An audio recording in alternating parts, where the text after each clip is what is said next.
Hello guys, welcome back to Manjadi's World. So today we make easy tasty tomato rice with boiled egg. So don't waste time, let's go to the video. Okay, first of all നമുക്ക് കുറച്ച് നെയ്യ് ഒഴിച്ചു കൊടുക്കാം. അതിൻ്റെ കൂടെ തന്നെ നമുക്ക് sunflower oil ഒഴിച്ചു കൊടുക്കാം. അതിനുശേഷം നമുക്ക് സ്പൈസസ് ആഡ് ചെയ്യാം. അത് കഴിഞ്ഞതിന് ശേഷം ഡ്രൈ ചില്ലി, പിന്നെ ജിഞ്ചർ ഗാർലിക് പേസ്റ്റ് ഇതെല്ലാം ആഡ് ചെയ്തിട്ട് നന്നായിട്ട് ഒന്ന് ഇളക്കി കൊടുക്കുക. അതിനുശേഷം നമുക്കൊരു സവാള അരിഞ്ഞത് ചേർക്കാം. അതും കൂടെ ചേർത്ത് നന്നായിട്ട് ഇളക്കിയതിന് ശേഷം കുറച്ച് ഉപ്പ് ഇട്ട് കൊടുക്കാം. ഉപ്പെല്ലാം ഇട്ട് നന്നായിട്ടെല്ലാം ഇളക്കിയതിന് ശേഷം നമുക്ക് മല്ലിയില ചേർത്ത് കൊടുക്കാം. മല്ലിയിലയും കൂടെ ചേർത്ത് നന്നായിട്ട് ഇളക്കുക. നന്നായിട്ട് ഇളക്കി നന്നായിട്ട് വഴറ്റിയെടുക്കുക. ഇനി വേണമെന്നുണ്ടെങ്കിൽ നമുക്ക് കറിവേപ്പിലയും കൂടെ ചേർക്കാം. അപ്പോൾ ഞാൻ കുറച്ച് കറിവേപ്പില അത് ചേർത്തിട്ടുണ്ട്, പക്ഷേ വീഡിയോ എടുത്തിട്ടില്ല. സോ വേണമെന്നുണ്ടെങ്കിൽ കുറച്ച് കറിവേപ്പിലയും കൂടെ ചേർത്ത് നന്നായിട്ട് ഇതെല്ലാം പച്ചമണം എല്ലാം നന്നായിട്ട് വഴറ്റിയെടുക്കുക. അതിനുശേഷം ഒരു 3 തക്കാളി മിക്സിയുടെ ജാറിൽ നന്നായിട്ട് അരച്ച് അതും കൂടി ഇതിനകത്ത് ഒഴിച്ചു കൊടുക്കുക. അങ്ങനെ അതെല്ലാം ഒഴിച്ചു കൊടുത്ത് നന്നായിട്ടൊന്ന് ഇളക്കി ഒരു 2-3 മിനിറ്റെങ്കിലും നമുക്ക് നന്നായിട്ടൊന്ന് ഇളക്കി കൊടുക്കണം, അതിൻ്റെ പച്ചമണം എല്ലാം ഒന്ന് മാറാൻ വേണ്ടിയിട്ട്.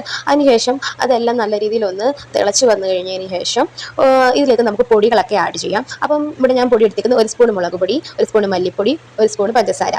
അങ്ങനെ ഇതെല്ലാം ഇട്ട് നന്നായിട്ടൊന്ന് ഇളക്കി യോജിപ്പിക്കാം. ഇതെല്ലാം ഇളക്കി യോജിപ്പിച്ചതിന് ശേഷം നമ്മൾ കഴുകി വൃത്തിയാക്കി വെച്ചിരിക്കുന്ന ബസ്മതി റൈസോ ജീരകശാല റൈസോ ഏത് റൈസോ അത് നിങ്ങളുടെ ഇഷ്ടമാണ്, അതും കൂടെ ഇതിനകത്ത് ചേർത്ത് നന്നായിട്ട് ഇളക്കി യോജിപ്പിച്ച് ആവശ്യത്തിന് വെള്ളവും കൂടെ ഒഴിച്ചതിന് ശേഷം നമുക്ക് കുക്കറിൽ വേവിക്കാൻ വേണ്ടി വെക്കാം. ഒരു മീഡിയം ഫ്ലെയിമിലിട്ട് കുക്കറിൽ വെക്കുക. എന്നിട്ട് ഒരു വിസിലടിച്ചതിന് ശേഷം നമുക്ക് അതിൻ്റെ പ്രഷറൊക്കെ മാറിയതിന് ശേഷം തുറന്ന് നോക്കുമ്പോഴത്തേക്ക് നല്ല ഈസി ടേസ്റ്റി ആയിട്ടുള്ള ടൊമാറ്റോ റൈസ് ഇവിടെ റെഡി ആയിട്ടിരിക്കുകയാണ്. അപ്പോൾ നിങ്ങൾക്ക് എല്ലാവർക്കും ഇഷ്ടപ്പെട്ടെങ്കിൽ ലൈക്ക് ചെയ്യുക, ഷെയർ ചെയ്യുക. ബൈ.